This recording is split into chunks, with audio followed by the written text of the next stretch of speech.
Tama po si Presidente Bongbong Marcos. Kalakip po ng SB 1979 ang mundo ng pag-uusap ukol sa masturbation sa mga eskwelahan.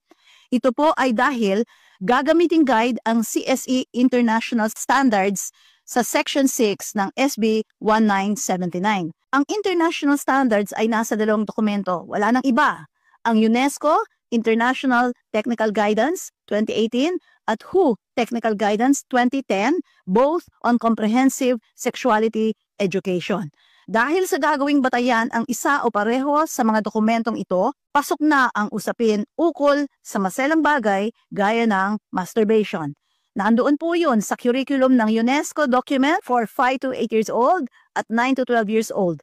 At doon naman sa curriculum ng 0 to 4 years old sa WHO document. Dahil ginamit na ng DepEd ang UNESCO guidance, simula pa ng 2018, ang curriculum nila ngayon ay nagtuturo na dapat ang mga grade 1 ay kaya ng mag-describe ng body parts, kasama na po ang sexual parts, using the different sense organs.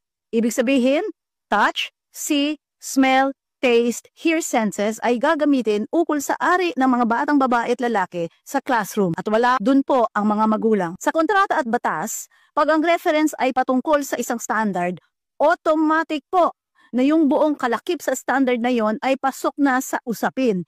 Hindi po kailangang ulit-ulitin ang buong UNESCO o WHO guidance. It is understood that it is written. Authorized po ang curriculum developers ng DepEd na ipasok ang masaselang bagay na ito sa classroom dahil po sa referencing ng international standards ng CSE dahil sa Section 6 ng SB 1970.